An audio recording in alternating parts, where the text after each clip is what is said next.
사순절 25번째 되는 날입니다.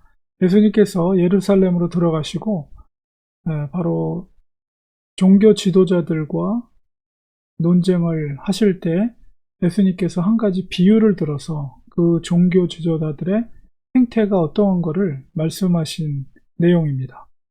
그 비유의 내용은 바로 포도원 집 주인이 이제 그곳에 포장 농부들을 새로 주고서 타국에 가게 됩니다. 여기서 이제 그 포도원의 주인은 하나님 아버지를 비유한 것이고, 이 포장농들은 바로 종교 지도자들을 비유를 한 것이죠. 그래서 열매 거둘 때가 되어서 이제 그 종들이, 그 주인의 종들이 이제 그 소작농들에게 보내서 열매를 얻을 것을 보낼 때 농부들은 자기의 욕심을 부리고 종들을 잡아서 죽입니다. 오히려 은혜를 원수로 갚은 거죠. 그러니까는 그 마땅히 그 포도원의 포도들을, 열매들을 주인에게 돌려줘야 되는데 일정 부분 오히려 종들을 죽인 거예요.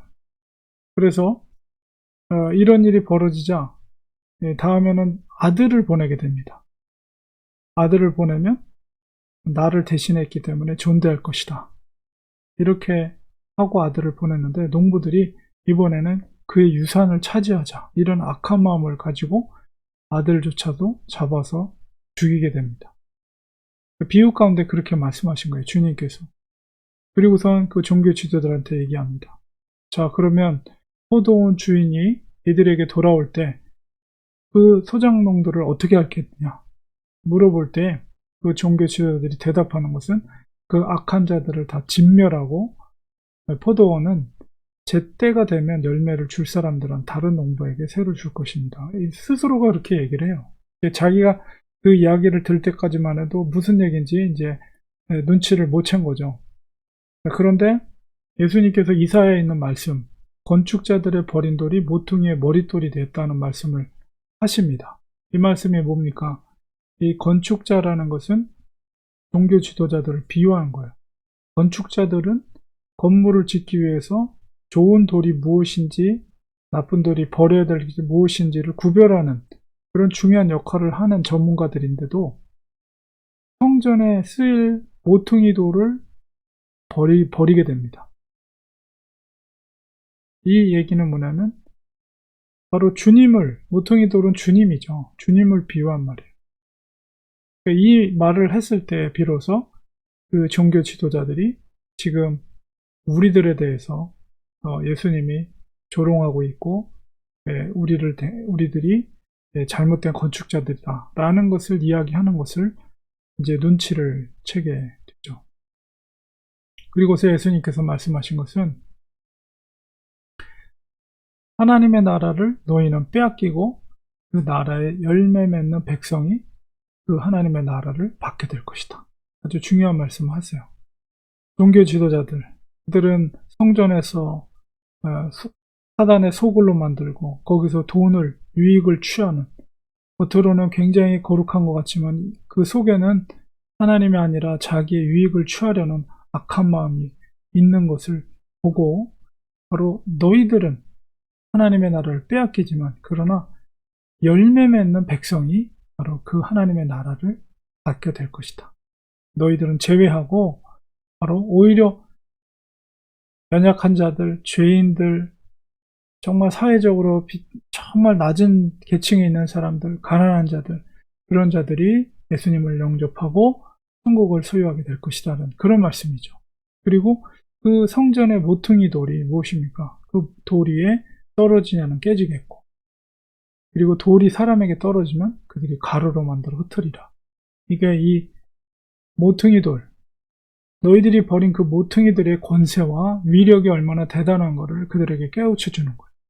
바로 너희들이 나에게 행할 일이 무엇인지를 예수님께서는 비유를 통해서 말씀하신 거죠. 대제사장들과 바리새인들이 예수님을 이 소리를 듣고 이제 그때서 비로소 자기들을 조롱하는 말로 여기고 예수님을 잡아서 어떻게든 하려고 했지만 주위에 있는 사람들이 예수님을 선지자로 알기 때문에 함부로 손을 댈 수가 없는 거죠. 그러니까는 이 예루살렘에 들어와서 계속해서 예수님과 이 종교 지도들과의 그 텐션이, 긴장이 계속 유지가 되고, 이 제사장과 바리새인들, 종교 지도자들은 어떻게든 사내들이 공의원 회원들이죠. 예수님을 죽이기로 이제 계속 작정을 하며 계속 그들이 그런 올무를 만들려고 하게 됩니다. 결국 예수님 입성하시고 이제 5일 만에 결국 십자가에서 희생이 되시지만, 어쨌든 그것은 주님이 감당해야 될 십자가를 지기 위한 행보였다는 것을 알고 있고, 그 속에서라도 예수님은 천국의 복음과 천국의 원리를 그들 앞에서도 조금도 흔들림 없이 담대하게 선포하고 있습니다. 우리가 이 말씀을 기억하면서 주님의 권세, 모퉁이 돌 대신 예수 그리스도, 그 돌 앞에 떨어진 자는 깨지고 그 돌이 사람에게 떨어지면 가루가 돼서 흩어지게 됩니다. 예수님은 그런 권능과 권세가 가지신 분입니다. 우리가 섬기는 그 예수님, 그분만이 구원의 길입니다. 생명의 길입니다. 우리가 이 확신과 믿음을 가지고 우리가 예수님을 쫓아가는 우리의 세상의 유익이 아니라 정말 주님이 원하시는 열매 맺는 백성이 돼서 하나님의 나라를 정말로 들어갈 수 있는 우리 모두가 되기를 소원합니다. 기도하겠습니다. 하나님 아버지, 주님은 성전의 모퉁이 돌이 되셨습니다. 예수님께서 종교 지도자들 향해서 성전을 헐라 3일 만에 다시 지으리라 말씀하셨습니다. 바로 예수님의 부활을 말씀하신 것입니다. 오직 예수님께만 영생의 길이 있습니다. 구원의 길이 있습니다. 우리가 주님을 확신하고 믿고 주님이 걸어가신 그 십자가의 길을 걸어가게 하시고 우리의 삶 가운데 열매 맺는 주님의 제자들이 되게 하여 주시옵소서. 예수님의 이름으로 기도합니다. 아멘.